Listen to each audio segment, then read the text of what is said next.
এখন প্রশ্ন হলো শাওয়াল মাসের কোন তারিখ থেকে এই 6টি রোজা আমরা রাখব?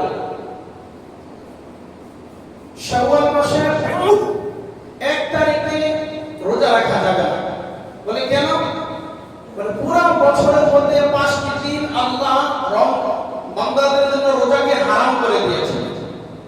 ঈদুল ফিতর, ঈদুল আযহা, 2 ঈদের দিন, আর আইয়ামে নাহর অর্থাৎ জিলহজ মাসের 11, 12, 13 এই 3 দিন। এই মোট 5 দিন সমস্ত মুসলমান নরনারীর উপরে আল্লাহ এই রোজার বিধানকে আল্লাহ হারাম করে দিয়েছেন। এই দিনগুলো বান্দা তারা পানাহার করবে, আনন্দ ফুর্তি করবে, সুন্দরভাবে তারা তাদের পরিবার নিয়ে খাবার দাবারের ব্যবস্থা করবে। এই 5 দিন রোজা রাখা যাবে না। অনেকের প্রশ্ন, আইয়ামে নাহর অর্থাৎ জিলহজ মাসের 10 তারিখ তো কুরবানির দিন, ঈদের দিন, 11, 12, 13 এই যে 13 তারিখে তো আইয়ামে দিন। হুজুর আমরা তো অনেক সময় প্রতি সপ্তাহে সোমবার এবং বৃহস্পতিবার রোজা রাখি এবং আইয়ামে 20, 13, 14, 15 এই 3 দিন আমরা রোজা রাখি। এখন আমাদের এই আইয়ামে 20 এর রোজা এবং সোম এবং বৃহস্পতিবারের রোজাও যদি 11, 12, 13 এর মধ্যে যদি পড়ে, আইয়ামে নাহরের দিনগুলো যদি পড়ে, তাহলে এই দিনগুলো কি আমরা রোজা রাখবো না? স্পষ্ট মাসআলা হলো আপনারা এই দিনগুলোতে রোজা রাখবেন না।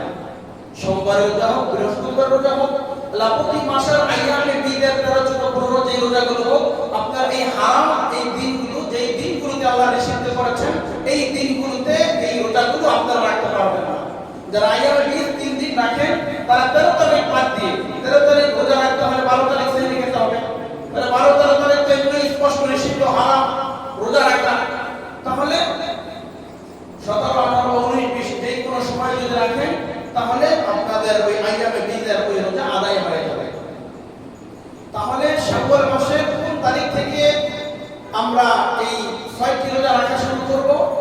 শাওয়াল মাসের দ্বিতীয় দিন থেকে 29 তারিখ বা 30 তারিখ পর্যন্ত, 29 তারিখ পর্যন্ত এই রোজাগুলো শেষ করলে আমাদের জন্য ভালো হয়।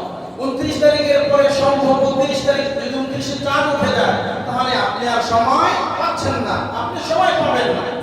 এই জন্য 29 তারিখ হলো এপ্রিল মাস না, এপ্রিল মাসের 28 তারিখ। এপ্রিল মাসের 28 তারিখ হলো শাওয়াল মাসের সর্বশেষ রোজা যারা রাখতে চান। তাহলে শাওয়াল মাসের কোন তারিখ থেকে আমরা রোজা শুরু করব? শাওয়াল মাসের 2য় তারিখ থেকে নিয়ে 29 তারিখ পর্যন্ত আমরা এই দিনগুলোর মধ্যে আমরা এই 6টি রোজা রাখব।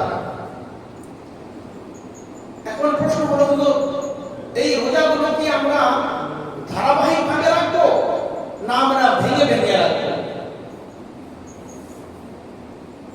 যদি আপনি মনে করেন যে আপনি ধারাবাহিক এই রোজাগুলো রাখতে পারবেন, তাহলে 6টি রোজা আপনি ধারাবাহিক রেখে ফেলেন, সহজে হয়ে গেল।